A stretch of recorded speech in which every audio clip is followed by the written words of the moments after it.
là et maintenant. Alors, tu as cité effectivement le silence, la chape de plomb, le déni, et ce mécanisme qui est très étrange, qui est en même temps étrange et fascinant.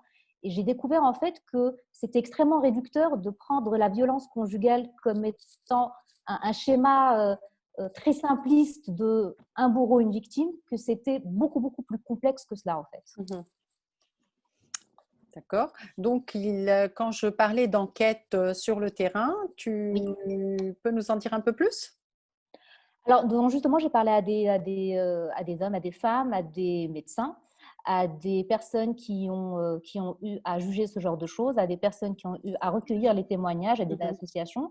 Mhm. Euh, et effectivement, ce que je mets un peu au fur et à mesure, donc euh, dans le livre, donc sans en divulguer effectivement beaucoup de choses dans le livre, il y a une sorte aussi d'enquête qui est menée.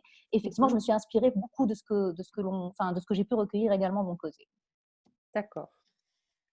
Alors, ma seconde question, liberté, résistance, indépendance, pourquoi tu as mêlé ce fond historique à ton roman? Et puis, l'allusion à l'aviatrice Toliya Chaoui, représente-t-elle pour toi l'image de la liberté?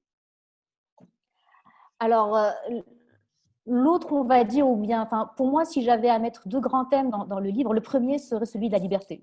Pour moi, cela supplanterait le thème de la violence conjugale. Si tu veux, Mhm. la violence conjugale est là en toile de fond, elle existe, c'est une Mhm. réalité, Mhm. mais la liberté va au-delà de cela. C'est-à-dire que la question qui me taraudait énormément, c'était comment Mhm. cette femme, en l'occurrence, mais c'est un Mhm. exemple, ce n'est pas ce n'est pas une femme, on va dire, c'est pas une sainte, c'est pas quelqu'un qui est hors norme ou avec des pouvoirs extraordinaires. C'est une femme, somme toute, assez normale, dans le sens normal, entre guillemets. Donc, Mhm. j'ai un petit souci avec le concept de normalité, on va dire.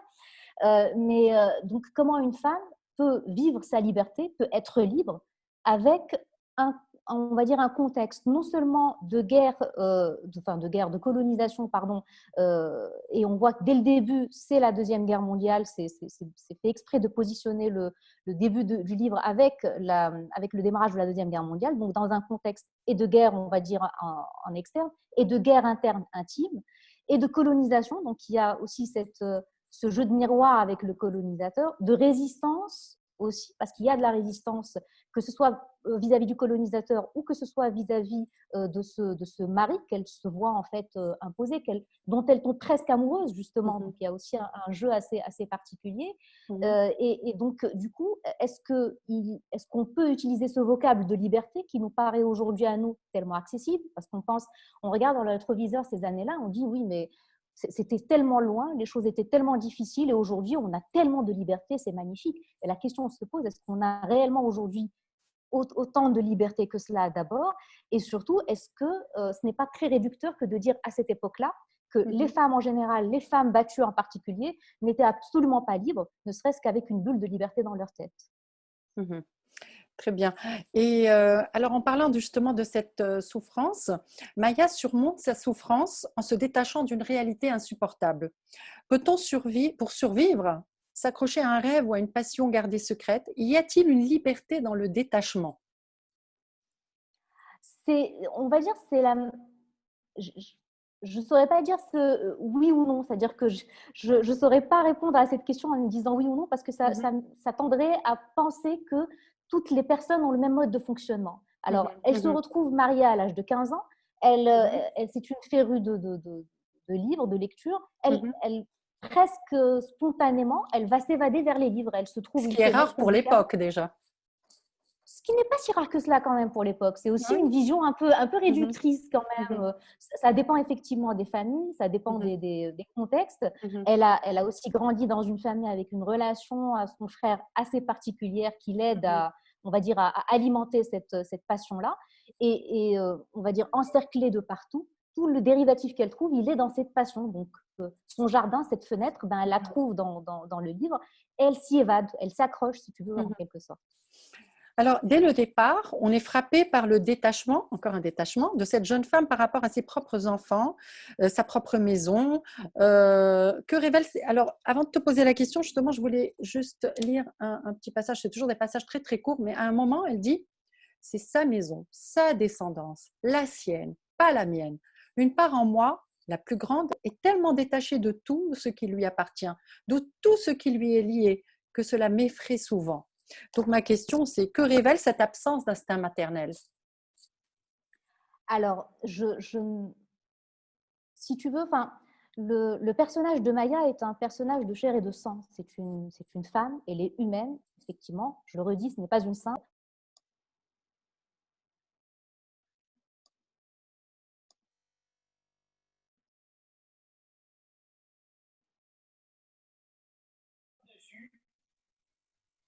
Euh, Loubna, ton micro, c'est… Loubna, est-ce que tu peux reprendre ta réponse parce qu'il y a eu un petit problème de micro là.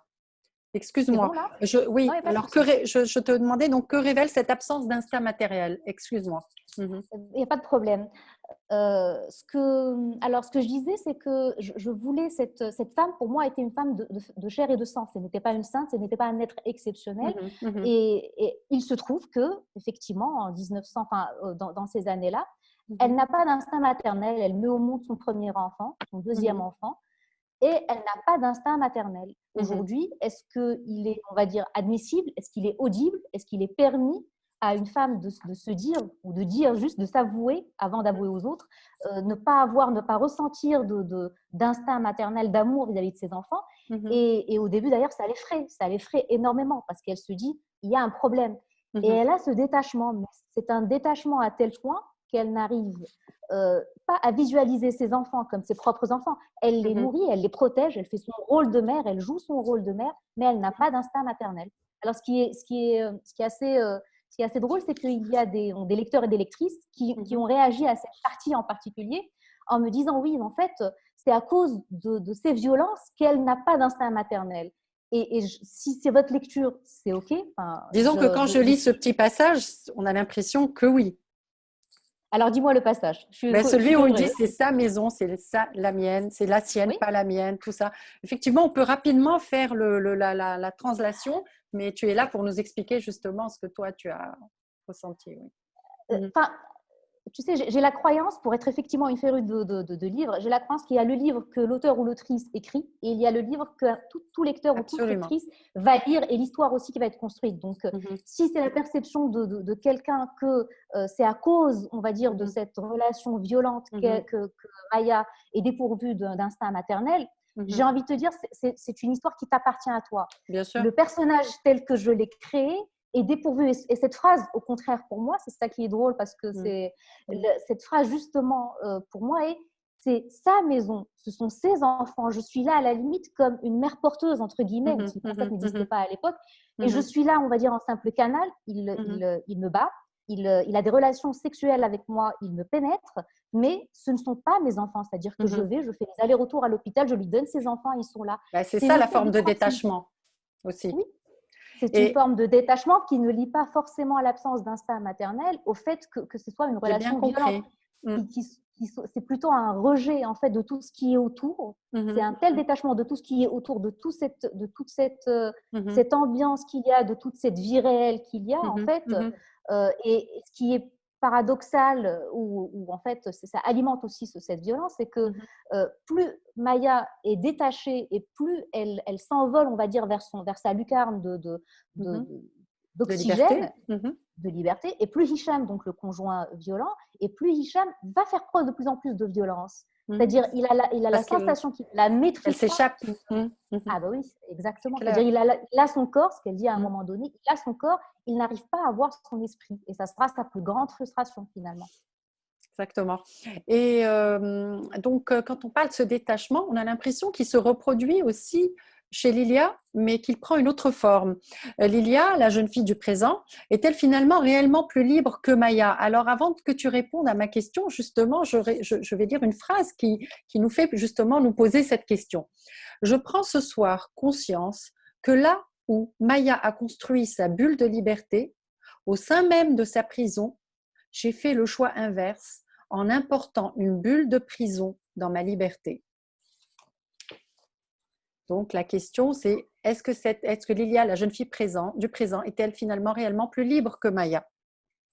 elle a une conception de la liberté. Elle se pense libre. Au début du livre, justement, elle se pense libre. Elle pense que cette liberté, elle l'a. Il y a quelque chose qui, sans vouloir divulguer donc ce qui se passe, il y a quelque chose qui se déroule. Donc, elle découvre cette histoire de Maya, ce lien, Mhm. ce lien qui est de plus en plus fort, du coup, au fur et à mesure du livre. Mhm. Et elle découvre en fait que finalement, tous ces blocages qu'elle a par rapport à plusieurs aspects de sa vie Mhm. font que la notion de liberté telle qu'elle l'a pensée n'était pas la vraie liberté. Si tu Mhm. veux, c'est comme si à un moment donné, on se dit, mais je suis libre au sein de ma cage. Mais Mhm. je ne savais pas que c'était une cage avant qu'on m'ait ouvert la Mhm. porte. C'est Mhm. exactement cette image-là. C'est de Ouais, je dire, comprends. elle a construit une bulle de prison, elle se sentait libre dans sa bulle de prison, mais elle n'avait pas conscience qu'en fait, elle se mettait des chaînes. Et ces chaînes-là, elles n'ont pas la forme Mhm. de clés qu'on tourne, etc., comme l'a vécu Maya, mais elles ont encore d'autres formes qui sont peut-être, à mon sens, qui sont peut-être un peu plus dures à identifier du coup. Mhm. Alors, justement, avant de continuer, je réponds aux questions que je reçois là. On me demande si on peut réagir par message. Oui, avant que je pose mon avant-dernière ou ma dernière question, envoyez vos questions par message, je les vois. Mais comme je n'ai pas le nom de tout le monde, merci de signer au moins avec vos prénoms pour que je sache qui pose la question. Alors, en attendant, donc, je pose ma dernière question et je vous laisse réagir. Tu donnes la parole aux trois personnages masculins à la fin du livre. Le pardon était-il un passage obligé? Tu arrives presque à nous réconcilier avec cet homme qui n'avait pas appris à aimer. Est-ce que c'était important à tes yeux, le pardon? C'était important pour Maya.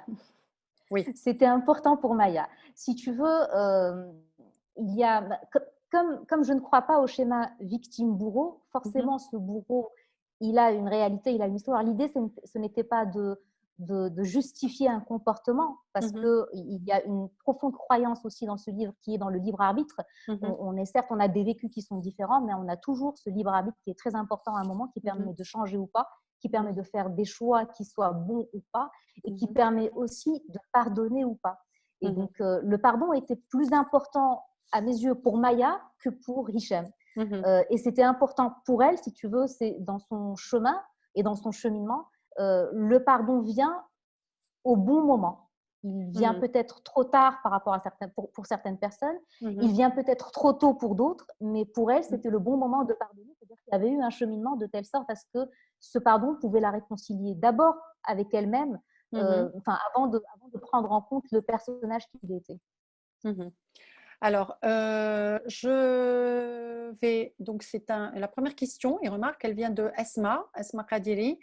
Alors, elle dit: Bonjour Loubna, j'ai adoré votre roman, il m'a beaucoup touchée. En parlant du Merci. schéma victime-bourreau dont vous parliez tout à l'heure, est-il possible de pardonner? Donc, tu as déjà répondu. Faut-il pardonner malgré toutes les horreurs subies physiques et surtout psychologiques? Est-ce une condition pour pouvoir se reconstruire? Alors, je ne suis pas psychologue, je ne suis pas psychothérapeute, donc j'aurais beaucoup de mal à répondre à cette question.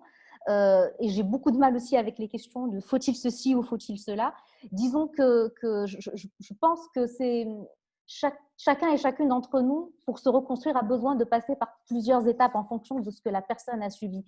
Et ce qui Mhm, a été assez fascinant dans les récits que j'ai pu avoir et que j'ai pu recueillir et ces personnes qui m'ont fait confiance, c'est qu'il y avait au sein de ce schéma de violence énormément de, parce que c'est vraiment un schéma de violence, mhm, c'est un mhm, schéma qui s'installe, c'est un schéma de codépendance, c'est parfois même des expressions d'amour qui passent par la violence. mhm, Et autant les hommes que les femmes sont, si vous voulez, comme emprisonnés dans une sorte de cercle vicieux. Et on ne sait mhm, plus ce que c'est que le bien, on ne sait plus ce que c'est que le mal, on ne sait plus qui est le bourreau, on ne sait plus qui est la victime. mhm, Et donc, à un moment donné, effectivement, déjà, le plus dur, c'est de s'extraire de ce cercle. Et ce n'est pas évident. C'est loin d'être évident. Et il y a quelque chose, et tu en as parlé, et merci Souad au début, le silence est aussi le déni de la famille. Alors ça, mhm. c'est quelque chose qui Oh, était ouais. en 1930, 40, 50, qui existe beaucoup aujourd'hui. J'ai Mhm, parlé à des gens qui ont ouvert des gros yeux en me disant mais non, mais c'est pas possible. Aujourd'hui, on ne se tait pas. Si, je suis désolée. Aujourd'hui, beaucoup de gens se taisent. L'entourage se croit obligé de se taire. Donc, les choses n'ont pas beaucoup bougé. Effectivement, il y a on va dire un vœu, j'espère qu'il ne sera pas pieux, de judiciarisation du viol conjugal, parce que c'est quelque chose de totalement abject, et que, à un moment donné, effectivement, quand on réussit à s'extraire de ce schéma, eh bien, vous allez avoir aussi des psychiatres et des psychologues ou des psychothérapeutes qui vont vous dire, ben, pour certaines personnes, il va y avoir un impératif de pardon, pour d'autres, non. Après, tout dépend de la relation, effectivement, qu'il y a dans le couple. C'est Et, extrêmement difficile d'émettre un jugement comme ça. et souvent aussi, la méconnaissance du fait que ce viol est un crime. Je Oui, pense que dans tout à la fait. culture, voilà, c'est cette ignorance de ce qui est une violence ou pas. Alors, une autre question. Il y a euh, juste une mhm, remarque, Sadoui, par rapport à ce point. Il y a déjà tout ce que beaucoup de personnes ont appelé et théorisé comme étant la culture du viol d'un côté. Donc, il y a déjà la culture du viol qui s'inscrit au sein de la société avec cette mhm, idée que une femme ne peut pas dire non de toute façon, qu'elle est accessible, surtout une femme qui est mariée, donc elle est là mhm, à disposition du mari. Il y a ça. absolument. Et il y a en plus, quand il y a un schéma de violence, où le viol fait presque partie on va dire, du langage du couple. Oui. Euh, alors, autre chose, oui, quand tu parlais de violence, euh, est-ce que dans ton livre, on se pose la question à un moment, est-ce que le silence, est-ce que tout le monde est au courant? On a l'impression qu'ils le savent, mais qu'ils ne veulent pas, par pudeur, en parler. Et c'est très ambigu parce que tout le long de la lecture, on ne sait pas trop. On ne sait pas si on doit les pointer du doigt en disant vous saviez, mais vous n'avez rien dit, ou est-ce que, je ne sais pas. Peut-être que pour toi c'est Est-ce que, évident, mais pour moi c'était un peu flou. Euh, ou c'était voulu sûrement que ça soit flou. disons, oui, oui, effectivement, Mm. tu sais, je suis convaincue en fait que quand on a décidé de fermer les yeux sur quelque chose, de minimiser ce qu'on voit, de trouver toutes sortes On de l'occulte, raisons plausibles, on l'occulte. Donc, bien sûr. Maya fait plusieurs séjours à l'hôpital, elle a des bleus régulièrement. Euh, on va dire qu'on peut effectivement se douter que beaucoup de son entourage Mhm. suspectait, voire Mhm. était sûr qu'il y avait quelque chose quand même qui clochait. On va dire, même sans Absolument. nommer l'aspect Mhm. violence conjugale, de dire Mhm. attention, il y a quelque chose. Maintenant, Mhm. c'est un monde de choses. C'est peut-être ce que d'aucuns nommeraient de la pudeur, Mhm. d'autres un déni, d'autres c'est une Mhm. relation entre un mari et sa femme. Ça ne se fait pas de s'immiscer. Mhm. Surtout, alors là, du coup, surtout aussi effectivement dans ces années-là. Mhm. Mhm. Et c'est quand même un environnement qui est assez traditionnel, qui Mhm. n'a pas l'habitude que des femmes, on va dire, prennent particulièrement la parole par rapport à Mhm. certaines revendications. Mhm. Et d'où, et là je fais, c'est vrai que tout à l'heure, je n'ai pas répondu à ta question, d'où la figure effectivement de Tulia Shawi, c'est-à-dire qui est là, non pas comme un symbole de liberté en soi, Non, mais c'est comme un un grand symbole symbole. d'impossible. Oui, oui, Ouais, c'est-à-dire que c'est un oui. symbole de possible, parce Oui. que même Maya en elle-même, elle est là comme étant une personne, une femme, on va dire, lambda, et en même temps, elle ne l'est pas. Donc, c'est Elle aussi est tout volontaire. le… Oui. Elle est volontaire, elle est résistante. Oui, elle Elle est est volontaire, résistante. elle est résistante. Mais à l'époque, on n'avait pas beaucoup d'images sur lesquelles se projeter. Une femme aussi libre que Turia Mais oui, Shuri, il n'y en avait pas beaucoup aussi. mais Donc, oui, bien bon, sûr. je pense que Et c'était puis important de… même quand on en avait, et ça c'est valable aussi aujourd'hui, il y Mhm. a aussi cette tendance à mettre ces femmes-là comme des figures d'exception. Alors Absolument. tant qu'on dira c'est exceptionnel, il y a telle ou telle femme Mm. à la tête d'une institution qui est arrivée à tel ou tel niveau, bah, ça veut dire qu'on aura un problème. Donc ça veut dire que Oui. toujours aujourd'hui, on a encore un problème Et oui, mais il cette est où le vision. juste milieu finalement? Bon, ça, c'est un Ah, autre mais débat. le juste milieu, il se construit justement, il se Ouais. construit. Alors, une autre question, celle de Mrim Bouzineb. La maternité est-elle finalement instinctive ou instinctuelle, je ne sais pas comment on dit, et relève-t-elle finalement du construit social? Alors, vous aviez sur… alors, les avis divergent sur la question. Je vais vous livrer mon propre, Mhm. mon propre, ma propre opinion. Euh, L'instinct, on va dire, durant plusieurs années, il y a eu cette volonté de faire passer l'instinct maternel comme étant quelque chose d'inné, comme étant quelque chose de Mhm. systématique.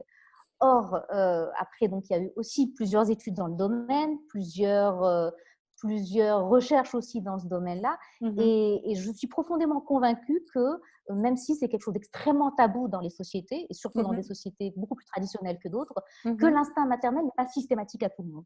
Sauf Mhm. que ce n'est pas quelque chose qui est, on va dire, assumé, ce n'est pas quelque Mhm. chose qu'il Mhm. est normal de dire ou qu'il est acceptable de dire. Il y a Mhm. une énorme pression sociale et Mhm. donc forcément, vous le voyez, par exemple, quand vous avez des couples, etc., qui ne veulent juste pas avoir d'enfants, vous avez Mhm. toujours une insistance de dire mais non, mais c'est la vie, mais il faut ceci, mais il faut cela, le fameux il C'est faut, donc clair, on adore. c'est clair. Mhm. Et non, donc je pense que l'instinct maternel n'est pas systématique, il n'est pas inné à 100%. Je pense qu'il y a des personnes, des femmes qui naissent sans instinct maternel. Alors, il y a beaucoup de questions sur l'instinct maternel. Une dernière Forcément. question, forcément. Alors, elle est où? Oui, alors c'est pas signé, je ne sais pas de qui c'est. Bonjour, est-ce que cette absence d'instinct maternel n'est-il pas finalement juste refuser ses enfants tant qu'elle n'a pas assouvi sa soif de liberté et qu'elle ne s'est pas complètement accomplie? Alors là encore, par rapport à la personne, je ne sais pas qui c'est qui a posé la question, J'aimerais mais bien avoir c'est le prénom, oui. c'est une lecture qui appartient à la personne, au Mhm. lecteur et à la lectrice. Mhm. Si en lisant le livre, on se dit oui, effectivement, ben ça me parle comme ça dit beaucoup plus de choses sur Mhm. vous que sur le personnage. Mhm. Maya refuse à un moment donné de ses enfants. Elle les refuse à tel point qu'à aucun moment dans le livre, aucun de ses enfants n'est nommé. On en Mhm. parle, mais donc le fait de ne pas leur donner de prénom n'est pas anodin. Ils sont Mhm. là, ce sont des Mhm. êtres. Elle en prend soin, mais elle ne les identifie pas comme étant le prolongement de sa propre Mhm. chair. Mhm. Donc, alors après, sur la question de est-ce que si elle avait accompli sa propre liberté. Mhm. Et là, tout comme pour Lydia, elle se pense libre dans ce contexte-là, Mhm. donc dans ce contexte, on va dire, moderne, et Mhm. elle découvre après qu'en fait, elle n'est pas si libre que ça. Eh Mhm. bien, Maya, pour elle, c'est ça, c'est sa vie. C'est-à-dire, elle n'a pas de velléité, on va dire, de liberté. Elle commence à se dire, il y a possibilité de changement Mhm. quand il y a cette figure donc de l'homme que tu as cité, Mhm. Suarez, Mhm. et qui est là c'est un regard qui va lui renvoyer une autre image d'elle-même Mhm. que jamais personne ne lui a renvoyé dans sa vie. Il est là pour lui renvoyer ça. Mais à un moment donné, il n'y a pas, c'est-à-dire qu'il n'y a pas de recherche, de quête de liberté. Sa Mhm. liberté, elle l'arrache, elle ne la cherche pas, elle ne la demande pas. Elle, Mhm. elle, elle la construit avec ce Mhm. jardin, avec tout ça, et elle fait son chemin. Et Alors, elle prend, on va dire, les petites bribes pour en faire quelque chose. j'ai beaucoup d'autres questions. Alors, c'est une question de Loubna aussi. Loubna, j'ai adoré votre roman. Deux thématiques, violence sur les femmes et transmission transgénérationnelle. Intéressant ce choix de lier des comportements et des attitudes à des héritages familiaux traumatiques.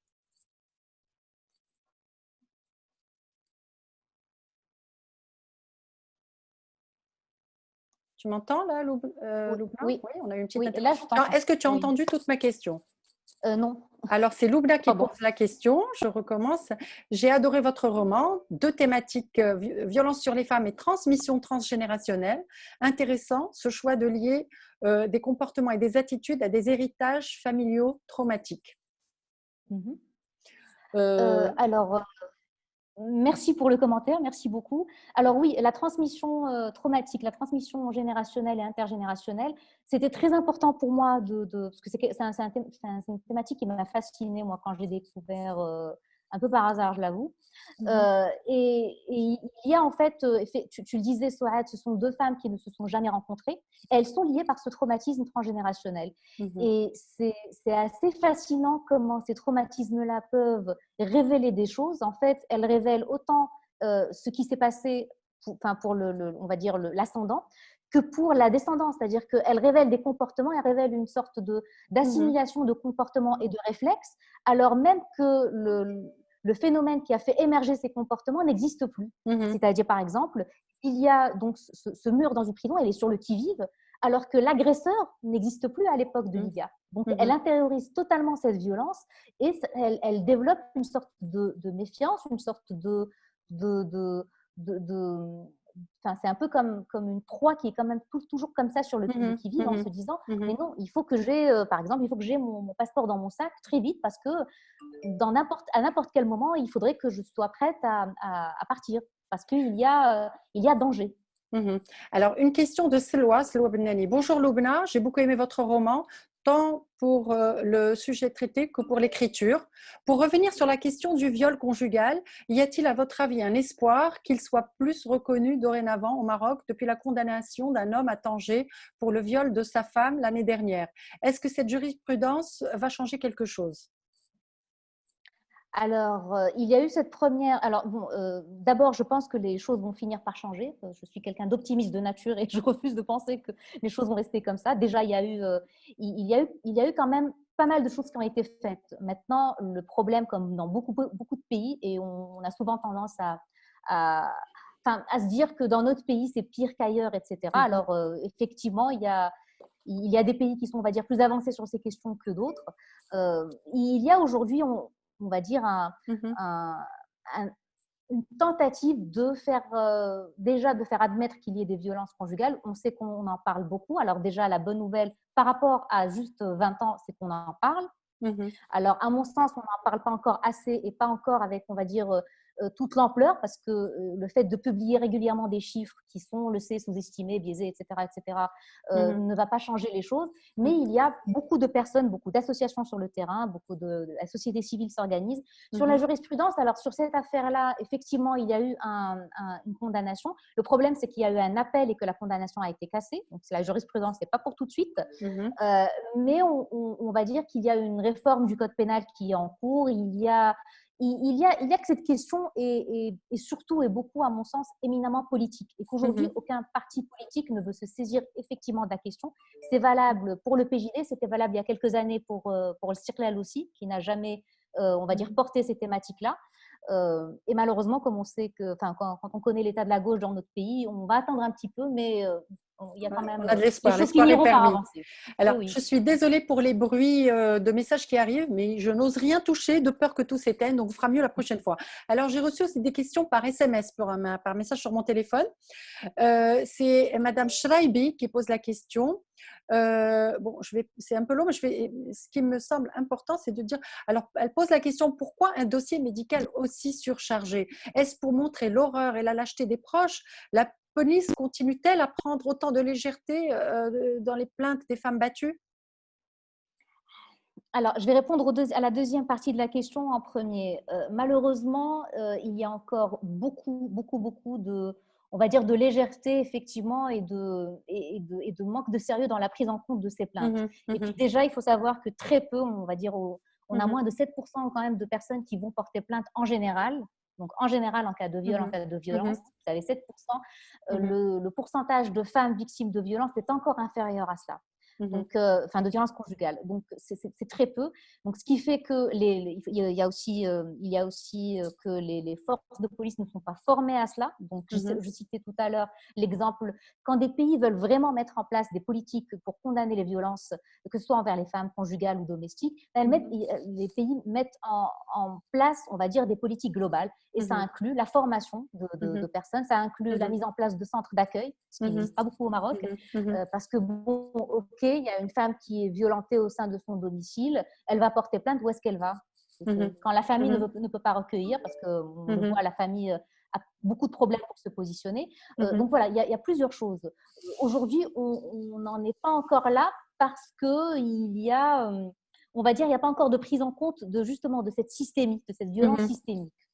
C'est encore, on a tendance à penser que ce sont des cas par cas, que c'est isolé, que c'est pas aussi commun que cela. Et par contre, j'ai oublié la première partie de la question, pardon. Alors, c'est pourquoi un dossier médical aussi surchargé, aussi… Oui, alors le dossier médical, il faut savoir que c'est Lilia qui le découvre donc en 2020. Et oui, ce n'est pas un dossier médical surchargé, c'est le dossier médical d'une femme qui a été soumise donc, pendant une certaine période à des violences conjugales. Ça paraît surchargé parce qu'il est là en condensé, parce qu'il est là, il s'affiche sur le livre, on va dire,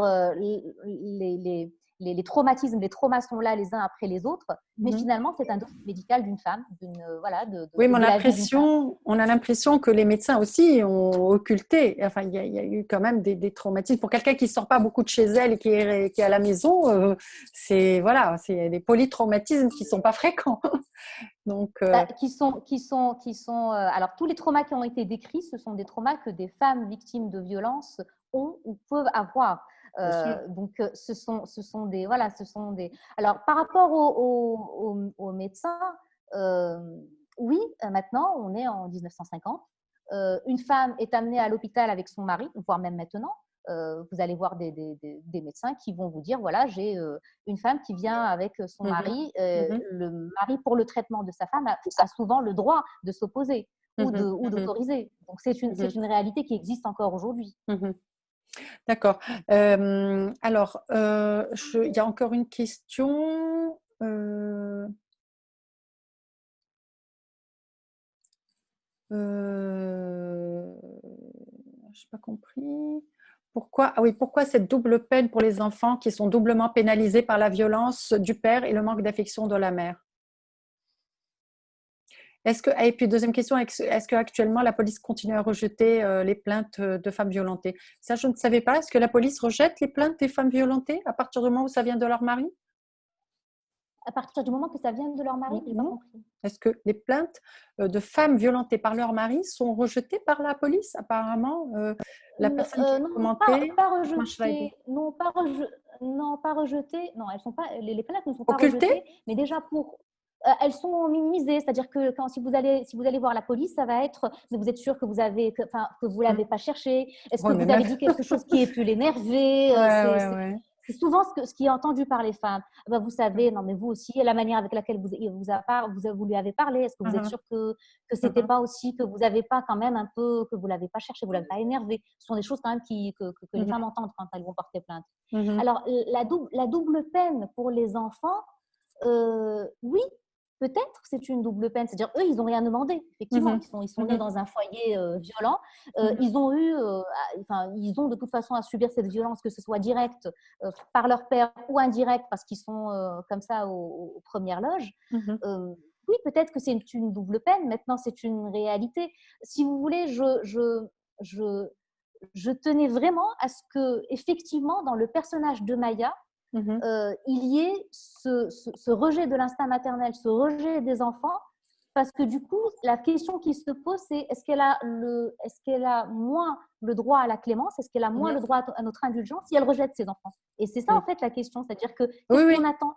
Elle est humaine, finalement. Et si elle était… Tu ne la voulais pas parfaite, de toute façon. Non, pas du elle tout. est humaine, avant tout. Je ne crois pas à la perfection, anyway. Donc, je ne la voulais non seulement pas parfaite, mais c'était, oui, elle n'aime pas ses enfants, elle les rejette. Oui, effectivement, ils n'ont absolument rien fait pour mériter ça. C'est dommage, ce sont eux aussi des victimes, d'accord. Mais est-ce que ça en fait quand même, on va dire pour autant, quelqu'un de profondément… de profondément, pas dangereux, mais de profondément, enfin, qui n'a pas le droit à une indulgence ou à de la même manière que Hicham. Hicham, quand on décrit, alors, on peut être tenté de dire que j'ai voulu un peu donner des raisons, des justifications. Non, c'est sa vie. Mais je crois volontairement au libre arbitre. Donc, et de toute façon, tu aurais fait un personnage complètement sombre, sans une once de lumière, ou alors un personnage entièrement bon et positif sans une ombre, justement, ça n'aurait pas été crédible de toute façon. Je veux dire, c'est la réalité. Alors, j'ai une autre question de Selwa Shraibi, qui est donc la présidente du Lycéum, parce que c'est le Lycéum qui a pris l'initiative de cette réunion. Donc, je remercie Selwa. La question de Selwa Shraibi, c'est à quoi est due la lâcheté du frère de Maya? Qu'est-ce qui a fait que même s'il était au courant de la violence que subissait sa sœur, il n'a rien fait pour la protéger? On va dire à plusieurs choses. À ce déni dont on a parlé tout à l'heure. Au fait aussi, un déni et aussi un aveuglement et peut-être une croyance que si c'était profondément problématique, sa sœur lui en aurait parlé.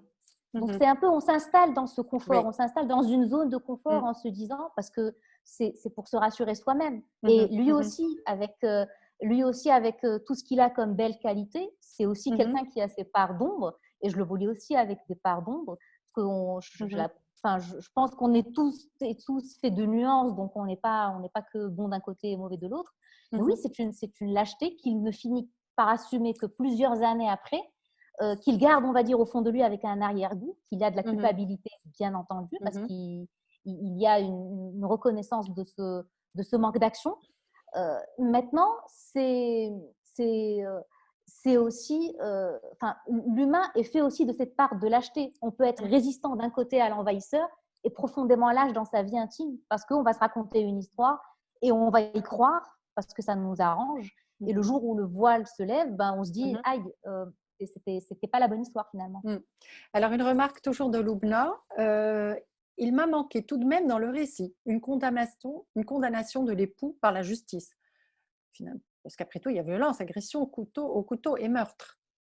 Alors, Oui, c'était volontaire de ne pas parler de oui, l'après.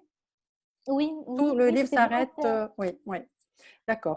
Non, il y a une condamnation, mais pas par la justice. Il y a une autre forme de condamnation parce que Mhm. à l'époque, effectivement, le meurtre de Maya finit par passer par être maquillé, on va dire, par autre chose, on va dire ça comme ça. Et donc, non, il n'y a pas de condamnation de la justice parce que c'est une réalité. La justice ne condamne pas tous les hommes violents. Aujourd'hui, pas plus Mhm. qu'hier. Donc, Mhm. non, mais il y a une autre forme de condamnation, une autre forme de culpabilité. Et Mhm. c'est pour ça que le pardon vient après. Parce qu'il y a D'accord. une peine, parce qu'il y a une peine Mhm. que cette personne, que cet homme traverse, Mhm. mais pas derrière les barreaux. Alors, on peut se dire non, la bonne peine aurait été derrière les barreaux, peut-être, Mhm. mais il a subi autre chose autrement Mhm. Alors, et aussi violemment. mhm. Une dernière, avant-dernière remarque, toujours Fatma Shraibi, y a-t-il toujours cette obligation de fournir des preuves ou des témoins? Je trouve la question intéressante, comme si l'on battait une épouse devant autrui. C'est quelque chose qui se fait à huis clos. Mais moi, ce qui m'intéresse aussi, c'est la fin de sa question. Elle demande quand d'autres pays on paie pour la torture morale. La Mhm. violence morale. Alors là, elle n'a Oui, vraiment pas encore le de place au harcèlement Maroc. Ouais, moral. ouais, ouais. Non, non, on est encore loin. Il y avait une tentative justement dans la batterie, on va dire, de propositions pour le harcèlement. Il y a aujourd'hui une Mhm, notion de harcèlement moral. mhm, Et d'ailleurs, ça fait partie de ce que répertorie aujourd'hui le mhm, HCP et le ministère mhm, qui est de tutelle donc par rapport aux violences. Il y a cette notion de violence morale, mhm, tout comme la violence électronique, etc., mhm, etc. mhm, Mais aujourd'hui, c'est quand même très difficilement, mhm, c'est très difficile à prouver. Et oui, mhm, il y a encore le fait de chercher des preuves, que ce soit par le médecin ou que ce soit par des proches. Oui, mhm. ça existe toujours. Alors, Mahassine nous fait une petite remarque qui peut intéresser tout le monde. Si vous voulez continuer sur le même thème, le thème du féminicide, vous pouvez suivre le documentaire sur France 2 à 20h ce soir après le journal. Merci Mahassine. Merci. Alors, moi, j'aurais voulu terminer peut-être, je ne sais pas s'il y a encore d'autres questions, mais revenir sur la partie lumineuse, le rêve, l'amour.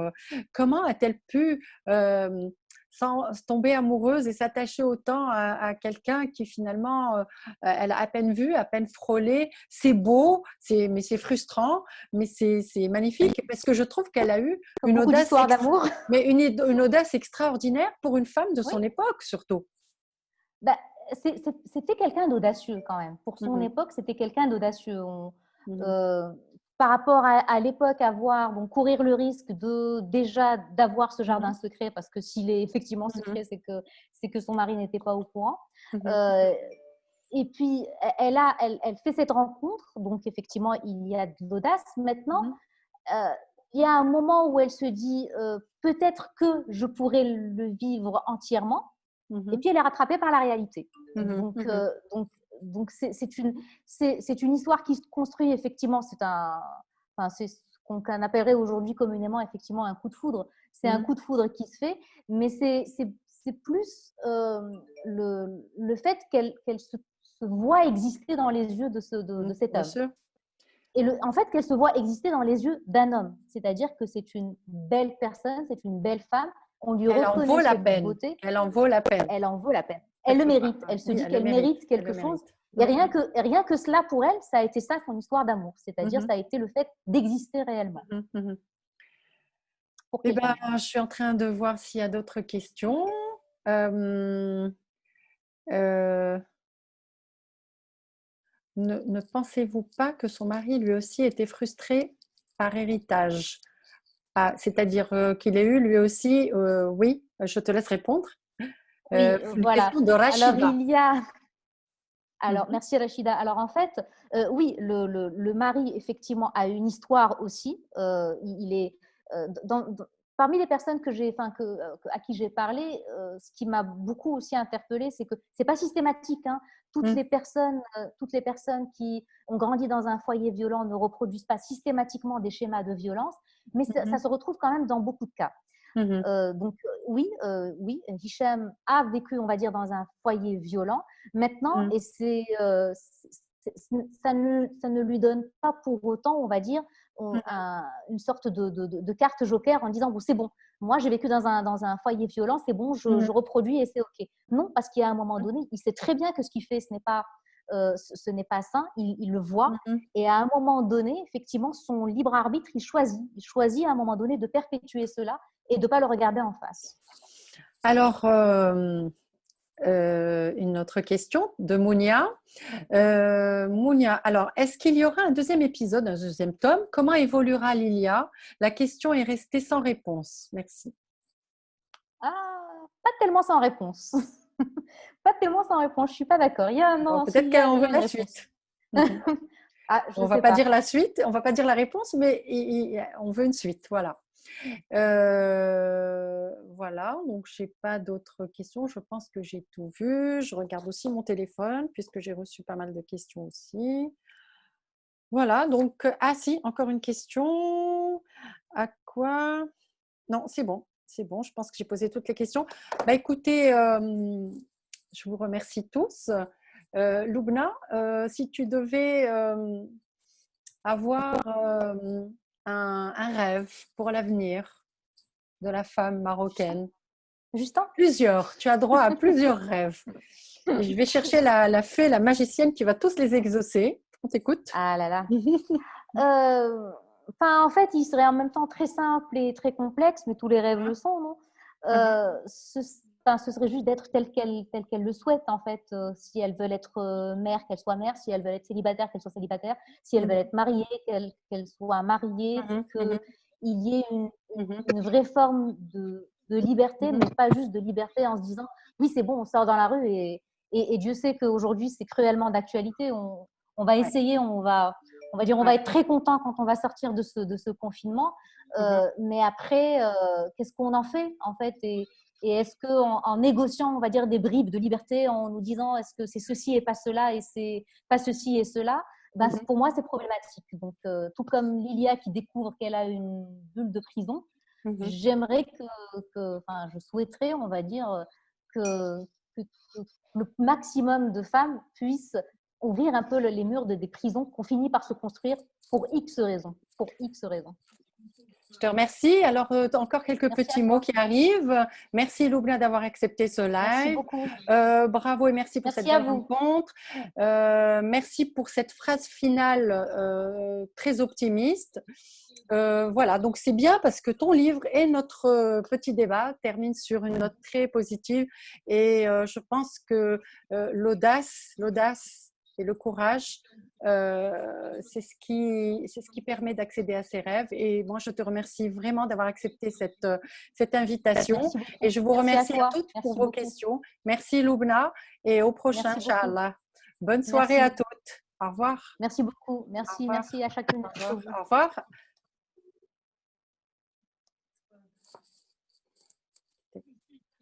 Voilà, bonne soirée.